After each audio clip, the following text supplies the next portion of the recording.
திட்டமிட்டபடி மார்ச் 31ஆம் தேதிக்குள் பயங்கரவாதிகளின் முதுகெலும்பு உடைக்கப்பட்டு தீவிரவாதம் முழுமையாக ஒழிக்கப்படும் என இந்தியா சூளுரைத்துள்ள சம்பவம் தான் பயங்கரவாதிகளை மட்டுமன்றி நக்சலைட்டுகளையும் அதிர வைத்துள்ளது. அசாம் மாநிலம் கவுஹாத்தியில் நேற்று மத்திய ரிசர்வ் படையின் 87வது ஆண்டு தின அணிவகுப்பு நிகழ்ச்சி நடைபெற்றது. இந்த விழாவில் மத்திய உள்துறை அமைச்சர் அமித்ஷா கலந்து கொண்டார்.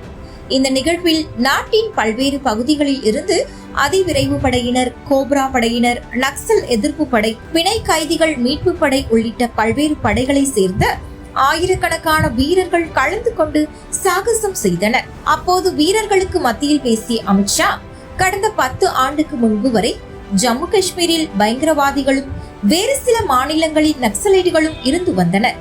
தற்போது அந்த நிலை முழுமையாக மாறிவிட்டது என்றார். அதேபோல் நாட்டின் வளர்ச்சிக்கு உந்து சக்தியாக CRPF வீரர்களின் மேலான பங்களிப்பு இல்லாவிட்டால் இது சாத்தியமாகி இருக்காது என்றும், வடகிழக்கில் 700 வீரர்களும், நக்சல் பாதிப்பு பகுதிகளில் 750 வீரர்களும், ஜம்மு காஷ்மீரில் 540 வீரர்களும் தங்கள் இன்னுயிரை தியாகம் செய்துள்ளனர். அவர்களின் தியாகம் இல்லையெனில் இந்த பகுதிகள் வளர்ச்சி பாதையில் பயணித்திருக்க முடியாது என்றார். அது மட்டுமின்றி ஜம்மு காஷ்மீரில் கல்வீச்சு சம்பவங்கள் குறைந்து விட்டதாக கூறிய அவர், 370வது பிரிவு ரத்து செய்யப்பட்ட பிறகு அங்கு ஒரு தோட்டா கூட பிரயோகிக்கப்படவில்லை என தெரிவித்தார்.